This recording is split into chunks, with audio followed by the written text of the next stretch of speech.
cục cà bạc cốt nhóm cốt tay để dùng trong sủng cho ta chọc hạt vào đào để xa tay nhóm ăn lật máy lư tay nhóm chén bằng cốt mờ hay cốt nơi tay dùng nhóm đài là tập phò đây nhóm cốt đọt đài tranh sao ពេជ្រអាទិទេពធ្លាប់មានបំណងចង់បោះបង់អាជីពគុនខ្មែរដោយសារតែអាណិតម្ដាយនិងក្រុមគ្រួសារដែលព្រួយបារម្ភនិងយំខ្លាចកូនគ្រោះថ្នាក់ពេលដែលរូបគេឡើងប្រកួតដំបង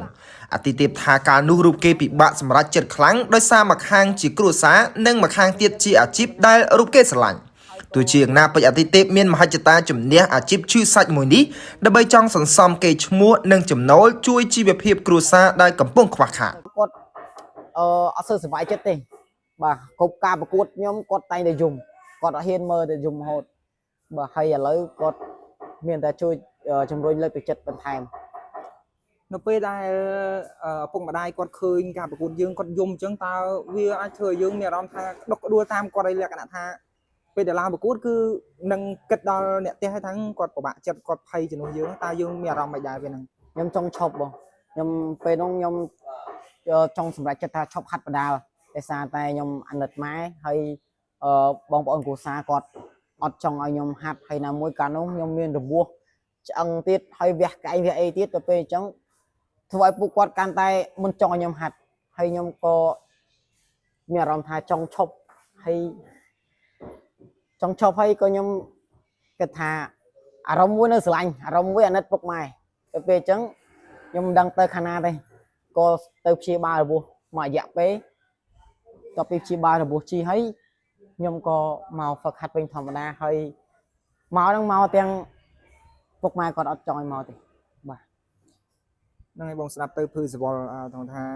ដោយសារធ្លាប់ហាត់ដែរយល់អារម្មណ៍អ្នកផ្ទះគាត់បារម្ភមែនតើហើយតើកត្តាអីដែលថាជំរុញទឹកចិត្តយើងឲ្យមកហើយខិតខំខ្លាំងដូចបច្ចុប្បន្នតើចិត្តយើងនៅតែរំពឹងគិតដល់អ្នកផ្ទះឬក៏មិនដែរលទ្ធផលបងខ្ញុំស្ដាយលទ្ធផលដែលខ្ញុំប្រកួតអត់ដែរចាញ់សោះហើយបងប្អូនគាត់គ្រប់គ្រងច្រើនខ្លាំងមែនតើគាត់ស្គាល់ច្រើនទាំងដែលយើងទៅតែចូលហ្វឹកហាត់ថ្មី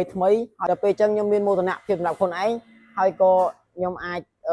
លើកមុខមាត់ដល់គ្រួសារខ្ញុំដែរបើសិនជាខ្ញុំជោគជ័យនៅក្នុងវិស័យនេះព្រោះបើសិនជាខ្ញុំឈប់ពីវិស័យនេះទៅខ្ញុំទៅធ្វើការគេគឺខ្ញុំអត់មានឈ្មោះល្បីសើសាយហើយក៏ប្រាក់ខែបានតិចតួចដែរមួយចាយយើង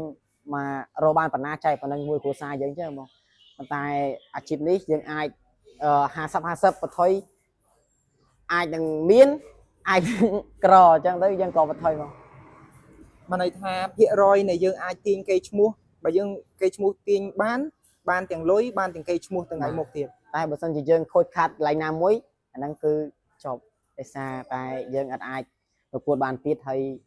ណាមួយផ្ដល់បន្ទុកឲ្យគ្រួសារទៀតបាទ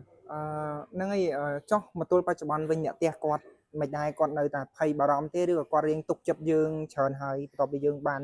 រឹងមាំដូចថ្ងៃនេះសម្រាប់ពុកគាត់អត់អីពុកគាត់មើលការប្រកួតខ្ញុំរហូតគាត់សួរវាយប៉ុណ្ណាហ្នឹងគាត់បើកទូរទស្សន៍មើលហើយគាត់អត់ចេះប្រើទូរស័ព្ទទេម៉ែក៏អត់ចេះប្រើទូរស័ព្ទដែរគាត់មើលតែទូរទស្សន៍ហើយម៉ែគាត់អត់ហ៊ានមើលទេតឥឡូវពេលខ្លះគាត់ហ៊ានមើលតតែខ្ញុំវាយចប់ឬតែខ្ញុំឈ្នះបានគាត់មើលហើយគាត់នៅតែយំប៉ុន្តែគាត់ថាឥឡូវគាត់រៀងស្ងប់ជាងមុនបាទអត់ដូចមុនទេកាលមុនជ្រួលច្បល់ក្នុងចិត្តហ្មងពេលទៅខ្ញុំឡើងប្រកួតគាត់ជ្រួលច្បល់ឥឡូវគាត់ថាអត់អីទេបើគាត់មកអាចមើលបាននៅពេលដែលចប់ការប្រកួតគាត់ទៅដាំស៊ាំបរាបាទអញ្ចឹងលោកពូអ្នកមីងគាត់ប្រកបការងារអីនៅខាងកំពង់ធំគាត់អត់ធ្វើអីទេបងគាត់អ្នកស្រែចម្ការពេលរដូវស្រែក៏ធ្វើស្រែរដូវចម្ការក៏ធ្វើចម្ការតែដីមានតិចតួចស្រាប់ឲ្យធ្វើហ្នឹងបានតែមកធ្វើតិចហ្នឹងបង